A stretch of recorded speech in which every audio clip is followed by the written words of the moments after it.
लेकिन सत्ता में सबसे पहले पाकिस्तान के प्रधानमंत्री शहबाज शरीफ की क्लास लगने वाली है। वैचारिक मरम्मत होने वाली है, क्योंकि एक बार फिर वो झूठ बोलते हुए पकड़े गए हैं, भारत का दुष्प्रचार करते हुए देखे गए हैं, वो भी पाकिस्तान की यूनिवर्सिटी में, जहां उन्हें फेक स्टोरी का मौका मिला, मंच मिला। उसके बाद उन्होंने किसी प्रोफेसर की तरह पाकिस्तान की बेइज्जती कराने वाला प्रवचन देना शुरू कर दिया।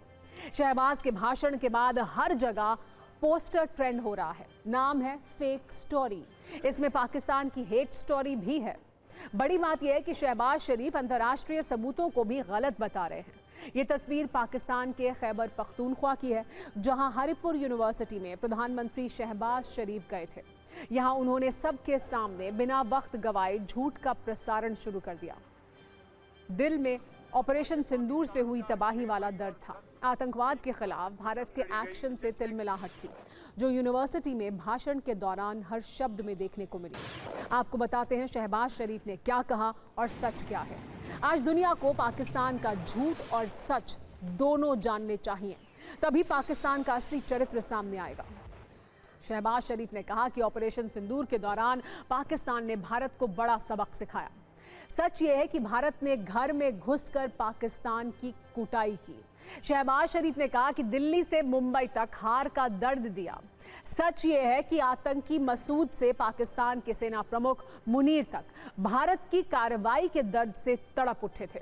पाकिस्तान के प्रधानमंत्री ने तो यह भी कह दिया कि ऑपरेशन सिंदूर में उसने भारत के 6 लड़ाकू विमान गिराए, जबकि सच्चाई यही है कि भारत ने पाकिस्तान के 11 एयरबेस मिट्टी में मिलाए। पाकिस्तान का एक और झूठ, शहबाज ने कहा कि भारत के कई ड्रोन हवा में बर्बाद किए। दुनिया जानती है भारत के हमले में चीन, तुर्की वाले हथियार पाकिस्तान की सुरक्षा नहीं कर सके। शहबाज शरीफ का कहना है कि पाकिस्तान की सेना ने फतह हासिल की। सच ये है कि पाकिस्तान युद्ध विराम के लिए गिड़गिड़ाया था। आपको शहबाज शरीफ के शब्दों में कहीं से भी कूटनीतिक शराफत नजर नहीं आएगी, क्योंकि एक देश के प्रधानमंत्री नफरत वाले नैरेटिव के साथ झूठ पर झूठ बोल रहे हैं। दरअसल शहबाज शरीफ का दर्द यह है कि हाल में ही भारत ने संयुक्त राष्ट्र के मंच पर पाकिस्तान को कड़ी फटकार लगाई थी। पाकिस्तान को आतंकवाद का सेंटर बताया था, जिसके बाद से वहां बेचैनी की मात्रा बढ़ गई है। सत्ता के सभी न्यूज़ मित्रों को अब हम पाकिस्तान की ऐसी सच्चाई बता रहे हैं जो वहीं के लोग, वहीं के नागरिक, वहीं के नेता दुनिया को बता रहे हैं। पिछले कई दिनों से पाकिस्तान में पूर्व प्रधानमंत्री इमरान खान, उनके परिवार और उनके समर्थकों के साथ जुल्म हो रहा है। वहां के लोग शहबाज और मुनीर की सत्ता के खिलाफ आंदोलन कर रहे हैं, धरना दे रहे हैं, सत्ता पलट देने की बात कर रहे हैं। इमरान समर्थकों के इसी आक्रोश से घबराए पाकिस्तान की सत्ता इमरान खान की बहनों को आतंकवादी घोषित करने पर तुली हुई है। इमरान खान अदियाला जेल में बंद है। जेल के बाहर प्रदर्शन करने पर उन्हें सजा दी गई है। इमरान खान की बहनों के खिलाफ एंटी टेररिज्म एक्ट के तहत केस दर्ज किया गया है। इमरान की तीनों बहनों और पीटीआई समर्थकों पर केस दर्ज किया गया है। पाकिस्तान में आतंकवाद निरोधक अधिनियम 1997 ATA के तहत केस दर्ज किया गया। पाकिस्तान दंड संहिता की धाराओं में भी मामले दर्ज किए गए हैं। आरोप यह है कि इमरान के समर्थकों ने पेट्रोल बम का इस्तेमाल किया। दंड प्रक्रिया संहिता की धारा 144 के उल्लंघन के आरोप भी उन पर लगाए गए हैं। आप देखिए पाकिस्तान में इमरान खान को लेकर कैसे हलचल है। पाकिस्तान में इमरान क्लेश से मुनीर की सांसें फूल रही हैं। जो भारत में एक धर्म क्लेश शुरू हो गया है, इसकी वजह है सूर्य नमस्कार। वो सूर्य नमस्कार जिसे आप में से बहुत सारे न्यूज़ मित्र रोज करते होंगे। इससे सेहत की सत्ता मजबूत होने के तर्क दिए जाते हैं, लेकिन अभी इसी सूर्य नमस्कार को लेकर देश में हिंदू मुस्लिम वाली चिंगारियां निकल रही हैं। इस पर धर्म क्लेश वाला ग्रहण लगा हुआ है। वजह है राष्ट्रीय स्वयंसेवक संघ के सह सर कार्यवाह दत्तात्रेय होसबाले का बयान। वैसे तो सूर्य नमस्कार के 12 आसन करने से मन शांत रहता है, लेकिन इसी से जुड़े एक बयान पर मौलानाओं और मौलवियों के गुस्से का तापमान बहुत बढ़ा हुआ है। दत्तात्रेय होसबाले ने एक बयान गोरखपुर में दिया, जहां हिंदू सम्मेलन का आयोजन किया गया था। उन्होंने कहा कि हिंदू धर्म मानव धर्म है, जिसका दुनिया में किसी भी देश के लोग पालन कर सकते हैं। अगर देश के मुसलमान भी सूर्य नमस्कार करेंगे तो इसमें गलत क्या है। नमाज पढ़ने वाले मुस्लिम बंधु भी पर्यावरण की दृष्टि से नदी की पूजा करें तो क्या बिगड़ता है, और मुसलमान अगर प्राणायाम भी करेंगे तो इसमें भी कोई दिक्कत नहीं है। होसबाले के अनुसार प्रकृति पूजा से जुड़ी प्रथाएं किसी धर्म के लिए हानिकारक नहीं होनी चाहिए। पहले उनका बयान सुनिए, फिर इस पर मचा धर्म क्लेश भी आपको दिखाएंगे। आज मैं सनातनी हूँ, कल सिख बन सकता हूँ, मेरे गाड़ी में मैं बदलता हूँ, लेकिन धर्म नहीं बदल सकता। धर्म के नियम को पालन करना चाहिए। यह अपने पूर्वजों ने बताया धर्म क्या है। नमाज पढ़ने वाले हमारे मुस्लिम बंधु भी पर्यावरण की दृष्टि से नदी की पूजा करे तो क्या बिगड़ता है? वो सूर्य नमस्कार करे तो हम कोई विरोध करने वाले हैं क्या? वो प्राणायाम करेंगे तो गलत है क्या? नहीं है। हम ये नहीं कहते तुम ये करे तो वो पूजा छोड़ दो, वो नमाज छोड़ दो, वो इगर्जी मत जाओ, ये तो हम नहीं कहेंगे। हम जो कह रहे हैं धर्म का, ये मानव धर्म है। दत्तात्रेय होसबाले का बयान कुछ मौलानाओं और मौलवियों को बहुत चुभा है और सूर्य नमस्कार वाले ज्ञान पर मजहबी घमासान शुरू हो गया है। हालांकि साधु संत दत्तात्रेय होसबाले के बयान के समर्थन में हैं।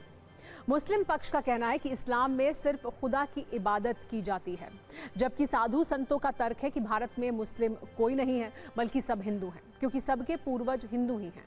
मुस्लिम पक्ष के मुताबिक किसी का धर्म थोपना गैर संवैधानिक है। हिंदू पक्ष का सवाल है कि मुस्लिम समुदाय को सूर्य नमस्कार करने में दिक्कत क्या है। मौलाना पूछ रहे हैं कि आरएसएस के सह सरकार्यवाह मुसलमानों को नसीहत देने वाले कौन हैं, जबकि हिंदू पक्ष का कहना है कि सब पहले हिंदू ही थे, आक्रांताओं ने हिंदुओं का धर्मांतरण कराया। मौलवी भी गुस्से में हैं और ये कह रहे हैं कि दत्तात्रेय होसबाले का बयान मुस्लिम धर्म के अनादर जैसा है, लेकिन साधु संत कह रहे हैं कि उन्होंने धर्म छोड़ने की बात नहीं की है। इन तर्कों में बड़ी आग है और ये आग आप इस न्यूज रील में भी महसूस कीजिएगा। इस्लाम के मानने के लिए पहली शर्त यही है तौहीद, यानी एक खुदा है, उसी की पूजा की जाएगी। इसके अलावा और किसी की पूजा करना हराम है। और अगर कोई मुसलमान खुदा के अलावा किसी और की भी पूजा करेगा तो वो दायरे इस्लाम से खारिज हो जाएगा। यहाँ कोई मुसलमान है ही नहीं, यहाँ सभी हिंदू हैं। सभी जब अरब से मुगल आए, आक्रांता आए, उन्होंने हिंदुओं का धर्मांतरण करा दिया, लेकिन हैं सब सनातनी, तो उन्हें पूजा करने में कोई दिक्कत नहीं होनी चाहिए। आपसी प्रेम और भाईचारे को बिगाड़ने वाली या किसी की संस्कृति किसी पर थोपने वाली या किसी का धर्म किसी पर थोपने वाली बात कोई ऐसे जोर या दबाव के साथ में होती है तो ये गैर संवैधानिक है और गैर सांस्कृतिक। दत्तात्रेय होसबाले जी ने जो कहा है वह 100% सही कहा। उन्होंने कहा जिस तरफ मैं सूर्य नमस्कार करता हूँ, क्या सूर्य भगवान का प्रकाश मुसलमान नहीं लेते हैं? क्या वह सूर्य नमस्कार नहीं कर सकते हैं? करना चाहिए। और जो अपना धर्म करते हैं उनको धर्म छोड़ने की बात नहीं कही गई है। ये मुल्क हमारा एक सेकुलर मुल्क है और सेकुलर मुल्क का संविधान सबको अपने मजहब के ऊपर अमल करने की पूरी आज़ादी देता है। आपस में हिंदू मुस्लिम एकता का संदेश देना चाहिए, जोड़ने का संदेश देना चाहिए, तोड़ने का संदेश देना नहीं चाहिए। सूर्य नमस्कार वाले इस योग पर सियासत का योग भी शुरू हो गया है। कई मुस्लिम नेता क्रोधासन में हैं और आरएसएस की नीति और नियत पर सवाल उठा रहे हैं। एक रील आप इस पर भी देखिए। वो कोई नहीं होते हमें बताने वाले। ये एक आज़ाद देश है और ना वो इस देश के राजा हैं, ना इस देश के कोई संविधान उनके अधीन है, ऐसा नहीं है। वो ये देश संविधान पे चलता है, तो वो कोई नहीं होते हमें बताने वाले। वो अपनी शाखा को अपने हिसाब से चला सकते हैं, लेकिन वो इस देश के मुसलमानों को या किसी को भी क्या कैसे जीना है, क्या करना है, बताने वाले कोई नहीं होते। सूर्य नमस्कार जिसने कर लिया उस बचपन से सीखे और करे, उसके जीवन में कभी व्याधि नहीं आएगी। तो मुसलमान हो या हिंदू हो, इसमें क्या दिक्कत है? करना ही चाहिए। हम लोग तो एक ही डीएनए के आदमी हैं। उनका क्या कहना है कि मुसलमान हिंदू बन जाए? हम तो नहीं करें कोई हिंदू मुसलमान बन जाए। सबका अपना अपना धर्म है, अपने धर्म चलते हैं। किसी की आस्था पे मेजॉरिटी का होने पर अहंकार इतना हो गया कि आप किसी के बारे में कुछ बोल देंगे। आप कौन होते हैं मुसलमान को नसीहत देने वाले? हसन वाले साहब, आपका जो काम है, आपके जो फॉलोअर्स हैं, आपको मानने वाले, उनमें आप फैलाइए। मुसलमान में जबरदस्ती इस तरह की बात फैला के दूसरे धर्म को आप डिसरेस्पेक्ट मत कीजिए। एक तरफ सूर्य नमस्कार पर राजनीतिक लड़ाई है, दूसरी तरफ नेता अपना राजनीतिक स्कोर बढ़ाने के लिए महादेव और मोहम्मद का नाम ले रहे हैं। दरअसल मुंबई में लोकल बॉडी के चुनाव का ऐलान हो गया है। इसमें सबसे ज्यादा ध्यान मुंबई नगर निगम पर है। महाराष्ट्र सरकार के मंत्री नितेश राणे ने कहा है कि इस बार मुंबई का मेयर कोई आई लव मोहम्मद वाला नहीं, बल्कि आई लव महादेव वाला होगा। इस बयान को विपक्षी दलों ने बांटने वाला और भड़काने वाला कहा है। कि मुंबई का डीएनए ये हिंदुत्व का ही रहा है। जो कोई मेयर बनेगा वो आई लव महादेव को ही मानने वाला होगा। मैं कहीं पाकिस्तान, इस्लामाबाद, कराची वहाँ बैठ के कहीं आई लव महादेव की बात नहीं कर रहा हूँ। तो मुझे लगता है इस पे किसी को भी ऐतराज़ नहीं होना चाहिए। या बाकी जो कोई आई लव वाले लोग हैं वो पाकिस्तान, इस्लामाबाद में चले जाए ना, उनके लिए कोई भी जगह हमारे मुंबई, महाराष्ट्र और हमारे हिंदू राष्ट्र में है ही नहीं। धर्म राजनीति में लाने की क्या ज़रूरत है? नितेश राणे को मैं पूछना चाहता हूँ, आप महादेव को मानते हैं क्या? उसकी कभी पूजा किए हैं क्या? इसकी संस्कृति जो है उसके बारे में आपको कुछ मालूम नहीं, ताकि लिए इतनी बकवास करते रहते हो। कि जब भी चुनाव नजदीक आता है सत्ताधारी पक्ष और विपक्ष एक दूसरे पर आरोप करते हैं, ये कोई नई बात नहीं है। सत्ता में आगे बढ़ते हैं और उस खबर की बात करते हैं जो कुछ घंटों बाद पूरी दुनिया को हिलाने वाली है। अमेरिका में कल कुछ ऐसा होने वाला है जिसके पहले ही दुनिया के बड़े बड़े हाई प्रोफाइल लोगों के दिल की धड़कनें बढ़ी हुई हैं। आज की रात वो चैन से सो नहीं पाएंगे। इन हाई प्रोफाइल लोगों में कई देशों के राष्ट्राध्यक्ष, सुपरस्टार और अरबपति कारोबारी शामिल हैं। ये कोई फिल्मी ड्रामा नहीं है, बल्कि एक रियल इवेंट है जो बड़े बड़े राजनेताओं की कुर्सियां हिला देगा, सेलिब्रिटीज की इज्जत उड़ा ले जाएगा। क्योंकि अब से कुछ घंटे के बाद अमेरिका में जेफरी एप्स्टीन फाइल्स सार्वजनिक होने वाली हैं। वो फाइल्स जिनमें बच्चों के यौन शोषण से जुड़े सारे राज हैं। कल जब ये फाइल्स खुलेंगी तो कई बड़े बड़े नाम बदनाम हो जाएंगे।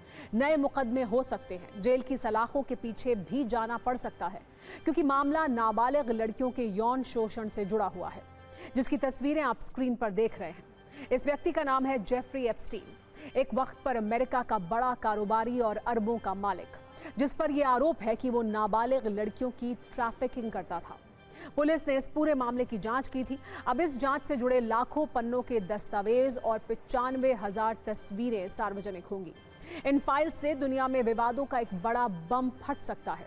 दरअसल पुलिस ने जब यौन शोषण के आरोपों की पूरी जांच की थी तो पता चला कि जेफरी एप्स्टीन के पास मैनहट्टन और पाम बीच में 2 विला और एक प्राइवेट आइलैंड है। यहाँ पर प्राइवेट पार्टियां आयोजित की जाती थी। इन पार्टियों में दुनिया के बड़े कारोबारी और दूसरे सेलिब्रिटी शामिल होते थे, जहां एप्स्टीन नाबालिग लड़कियों को लाता था जिनकी उम्र 12 से 15 साल होती थी। वहां इन नाबालिग लड़कियों का यौन शोषण किया जाता था। इस मामले में जेफरी एप्स्टीन की जुलाई 2019 में गिरफ्तारी हुई। कुछ दिन बाद ही जेल में उसकी मौत हो गई। मौत की वजह सुसाइड बताई गई, लेकिन कई लोग इस पर भी सवाल उठाते हैं। लेकिन कल जब फाइल्स सार्वजनिक होंगी तो सब कुछ साफ हो जाएगा। आपके मन में ये सवाल होगा कि आखिर एप्स्टीन फाइल से ऐसा क्या पता चलने वाला है जिससे पूरी दुनिया में भूचाल आ सकता है। जवाब यह है कि कल यौन शोषण के आरोपों की पूरी फाइल ही सार्वजनिक हो जाएगी। जेफरी एप्स्टीन से जुड़े सभी राज दुनिया के सामने आ जाएंगे। केस से जुड़ी 95,000 से ज्यादा तस्वीरें जारी की जा सकती हैं। इन तस्वीरों में कई देशों के राष्ट्रीय अध्यक्ष भी दिख सकते हैं। दुनिया के कई सुपरस्टार और कई बड़े बड़े बिजनेसमैन के नाम भी सामने आ सकते हैं। इन फाइल्स में एप्स्टीन से जुड़े लोगों के email, secret chat, travel history सब कुछ होगा। यानी कौन किस तरह जेफरी एप्स्टीन के संपर्क में था, सब कुछ साफ हो जाएगा। हालांकि कुछ बातें ऐसी हैं जो सार्वजनिक नहीं होंगी, जैसे पीड़ितों की पहचान। अश्लील और हिंसक सामग्री को सार्वजनिक नहीं किया जाएगा। जो बातें दूसरे देशों से संबंध बिगाड़ सकती हैं उन्हें भी नहीं बताया जाएगा। एक सवाल यह भी होगा कि आखिर इतने बड़े नामों को बदनाम करने वाली फाइल्स सार्वजनिक क्यों हो रही हैं। इसकी वजह है एक कानून जिसका नाम है एप्स्टीन फाइल्स ट्रांसपेरेंसी एक्ट। अमेरिकी संसद के पास किए इस बिल के बाद ट्रंप प्रशासन के लिए ऐसा करना मजबूरी है। जिन डोनाल्ड ट्रंप ने एप्स्टीन फाइल्स वाले एक्ट पर साइन किए हैं उनकी धड़कनें भी बढ़ी होंगी, क्योंकि अब तक जारी हुई कुछ तस्वीरों में एप्स्टीन और ट्रंप एक साथ दिखे हैं। अब कल ट्रंप की क्या नई बदनामी होगी, इस पर दुनिया की नजर है। इतना तो तय है कि कल का दिन कई हाई प्रोफाइल हस्तियों के लिए बदनामी लेकर आएगा। कई बड़े नेताओं के करियर खतरे में पड़ सकते हैं। रसूखदार लोगों पर कानूनी कार्रवाई संभव है। एप्स्टीन के साथ डील करने वाले हार्वर्ड और जेपी मॉर्गन जैसी संस्थाओं की साख पर सवाल उठ सकते हैं। सत्ता की अगली खबर महात्मा गांधी के नाम वर्सेस जी राम जी के बीच चल रहे राजनीतिक युद्ध की है, जिसमें आज आलोचना, हंगामा और बिल फाड़ विरोध के वीडियो रिलीज हुए हैं। विपक्ष के लाख विरोध के बाद भी लोकसभा में विकसित भारत गारंटी फॉर रोजगार एंड आजीविका मिशन ग्रामीण बिल यानी VBG Ram ji bill pass हो गया। लेकिन इस बिल के पास होने से पहले कल देर रात तक बहस चली। कई सदस्य देर रात 1:30 बजे तक अपनी बात रखते रहे। कल की बहस के बाद लोकसभा में इस पर आज एक बार फिर से बहस शुरू हुई और जब कृषि मंत्री शिवराज सिंह चौहान ने इस पर जवाब देना शुरू किया, विपक्षी सांसदों ने हंगामा किया और बिल की कॉपी फाड़ दी। इस बिल के विरोध में विपक्षी सदस्यों की 2 बड़ी मांग थी। पहली मांग ये कि बिल से राष्ट्रपति महात्मा गांधी का नाम न हटाया जाए। दूसरी मांग ये थी कि इसे स्टैंडिंग कमेटी के पास भेजा जाए, लेकिन सरकार ने इन दोनों मांगों को मानने से इनकार कर दिया। आखिर में कृषि मंत्री शिवराज सिंह चौहान ने चर्चा का जवाब दिया। इसके बाद बिल पास हो गया, लेकिन इस चर्चा में शिवराज सिंह चौहान ने विपक्ष पर तीखे और धारदार राजनीतिक हमले किए। शिवराज सिंह चौहान ने कहा कि गांधी जी के नाम पर रोने वाले विपक्ष को याद रखना चाहिए कि गांधी जी ने यह कहा था कि कांग्रेस को भंग कर देना चाहिए। बापूजी के आदर्शों की हत्या कांग्रेस ने उसी दिन कर दी जिस दिन इस देश का बंटवारा स्वीकार किया गया। शिवराज सिंह चौहान ने सदन के अंदर विपक्ष पर हमला किया, जबकि विपक्ष ने सदन में तो हंगामा किया ही, संसद परिसर में भी बैनर पोस्टर के साथ विरोध प्रदर्शन किया। कुल मिलाकर विपक्ष के विरोध की पूरी तरह से अनदेखी की गई और लोकसभा में VBG Ram ji bill pass हो गया।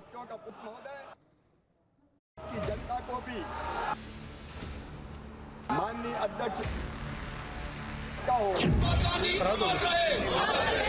गांधी जी ने कहा था, माननीय अध्यक्ष महोदय, 1948 में कि आजादी प्राप्त हो गई, कांग्रेस का काम पूरा हो गया, अब कांग्रेस भंग कर देनी चाहिए।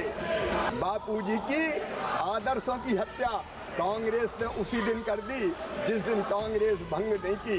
बापू के आदर्शों की हत्या कांग्रेस ने की है, माननीय अध्यक्ष महोदय। जिस दिन देश का बंटवारा स्वीकार किया उस दिन बापू के आदर्शों की हत्या हो गई।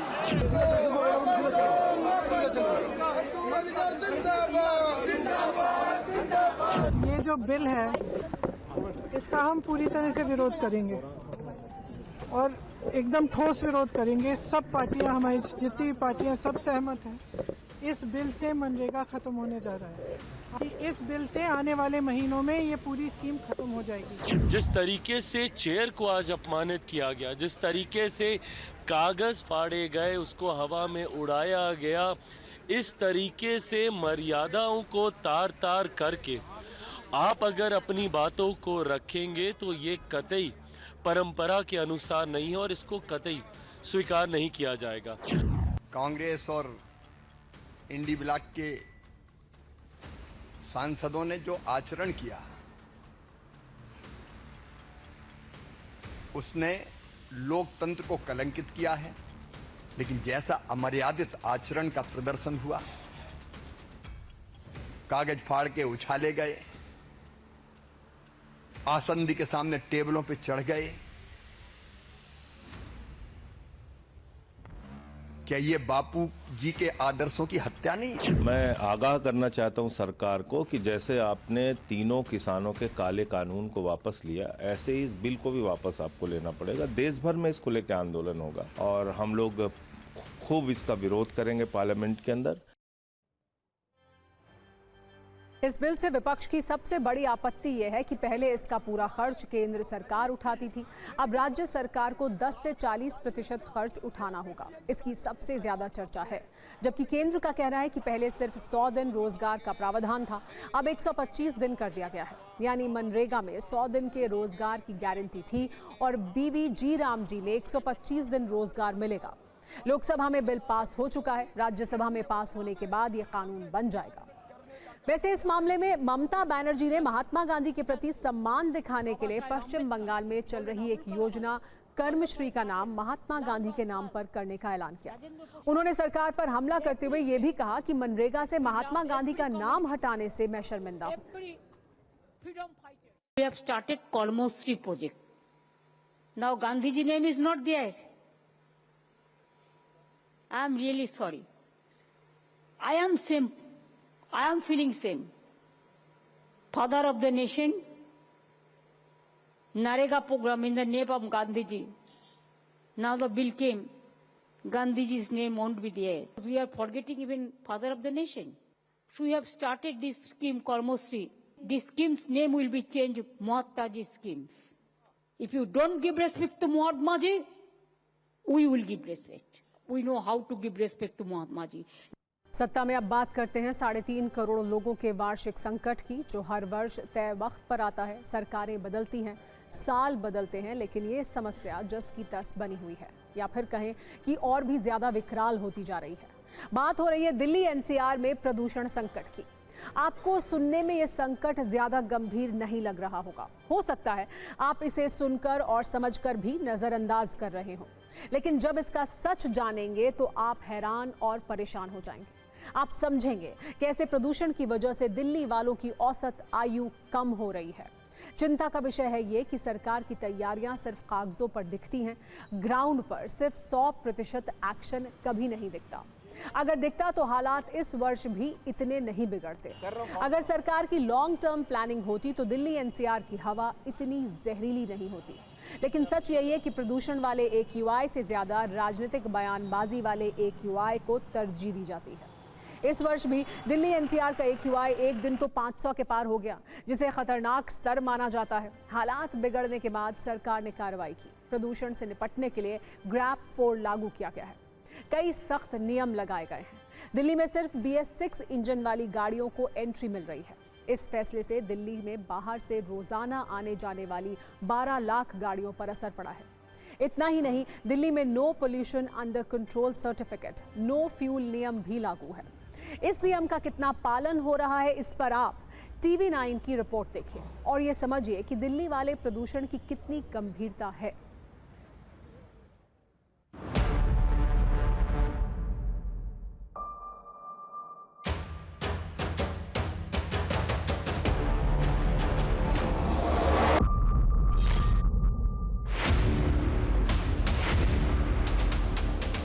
इस वक्त मौजूद हैं इस दिल्ली के एक पेट्रोल पंप पर, और यहाँ पर किस तरह की व्यवस्था है, जो संचालक है, क्या नाम है सर आपका? अनुज यादव सर। अनुज जी, आपको पता है नया नियम की बिना सर्टिफिकेट के पॉल्यूशन के पेट्रोल डीजल नहीं देना है? नहीं सर, हमें पता लगा, हम हर गाड़ी से पूछ के डाला, जिनमें प्रदूषण है उनको हम CNG नहीं दे रहे हैं। देखिए मैं आपको दिखा रहा हूँ, इनका CNG वैलिडिटी भी देख लीजिए, सारा इनका है। आपको पता है तेल देने से पहले क्या करना है?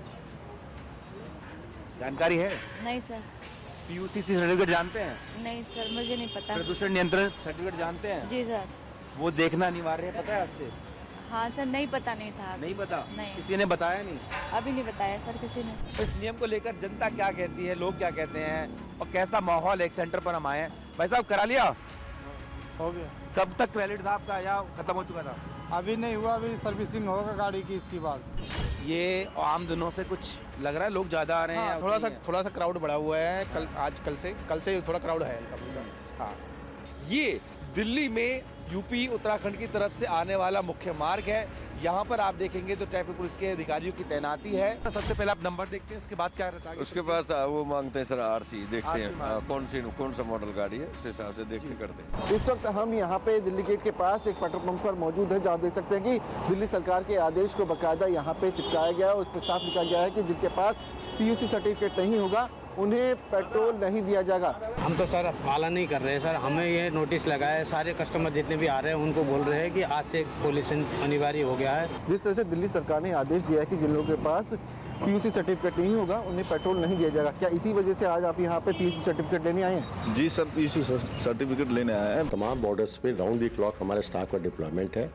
इसके साथ हमारे जो है आउटसाइड फोर्स भी हमको मिली है ट्रैफिक पुलिस को, तो वो भी हमने इसके साथ जोड़ के, और प्लस लोकल पुलिस भी है और ट्रांसपोर्ट की भी टीम्स हैं, तो हम लोग कंबाइंड एफर्ट करते हुए तमाम बॉर्डर्स पे हमारी चेकिंग चल रही है। देखिए अभी तक टोटल पिछले 24 घंटे में हमने करीब 2743 PUCC के चालान काटे हैं। और इस वक्त मैं चिल्ला बॉर्डर पर हूँ नोएडा के, और आप देख सकते हैं नोएडा से दिल्ली जाने वाले जो लोग हैं उनको देखिए कि ट्रैफिक पुलिस जो है वो किस तरह से रोक कर चेकिंग कर रही है। आपकी गाड़ी कौन सी BS6 के नीचे जी, तो इनकी गाड़ी जो है BS6 के नीचे, इसलिए पुलिस ने इनको रोका। चालान आपने किया? कौन सी गाड़ी है इनकी? चालान नहीं होएगा मैडम, यहाँ से वापस जाएगी है। अभी पेट्रोल पंप्स पे जा रहा हूँ, लगभग मैं बॉर्डर से चला हूँ, मैं गुड़गांव बॉर्डर से देखता हुआ आ रहा हूँ सुबह, वहाँ पे भी गाड़ियाँ रोकी गई हैं। BS6 नॉन कंप्लायंट व्हीकल्स को नहीं आने दिया जा रहा।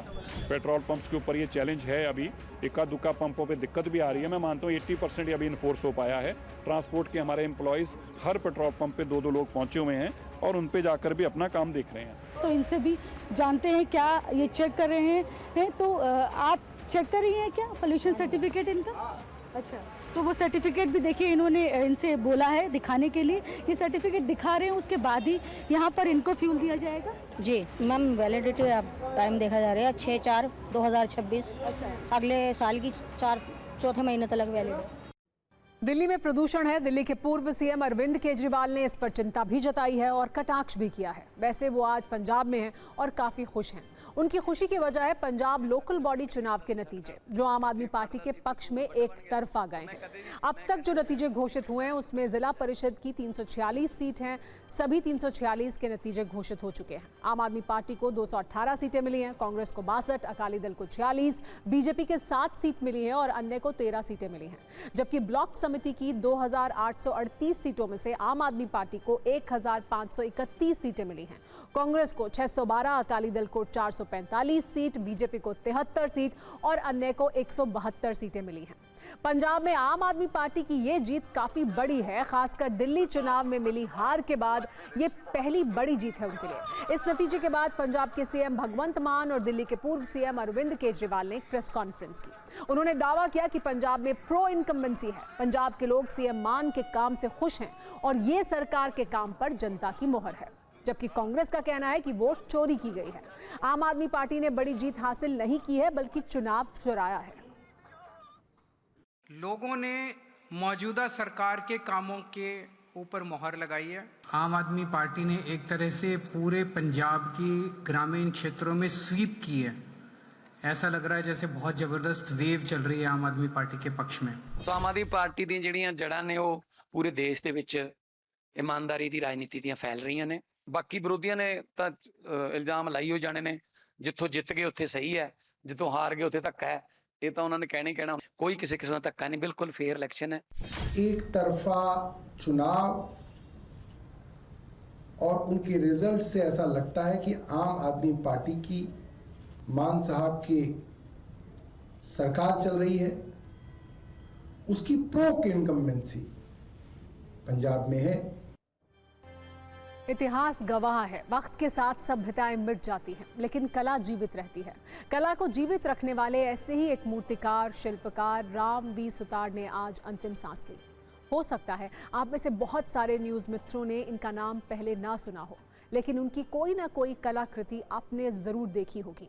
गुजरात में स्टैचू ऑफ यूनिटी के तौर पर बनी सरदार पटेल की प्रतिमा, संसद भवन के सामने ध्यान मग्न महात्मा गांधी और अंडमान में बनी वीर सावरकर की प्रतिमा, ऐसी सैकड़ों मूर्तियां मूर्तिकार राम सुतार ने ही बनाई थी। आज 100 वर्ष की उम्र में उनका निधन हो गया। उनकी बनाई हर प्रतिमा में भारत का शौर्य और अध्यात्म झलकता है।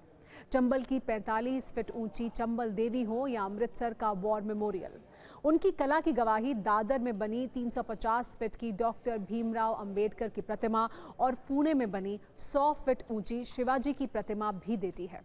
आज राम V सुतार का निधन हो गया, लेकिन वो पत्थरों में धड़कन छोड़ गए हैं। जब जब कोई नर्मदा के तट पर खड़ा होकर सरदार पटेल की भव्यता को देखेगा, जब जब कोई संसद में गांधी के चरणों में शीश झुकाएगा, तो राम सुतार वहां मौजूद रहेंगे।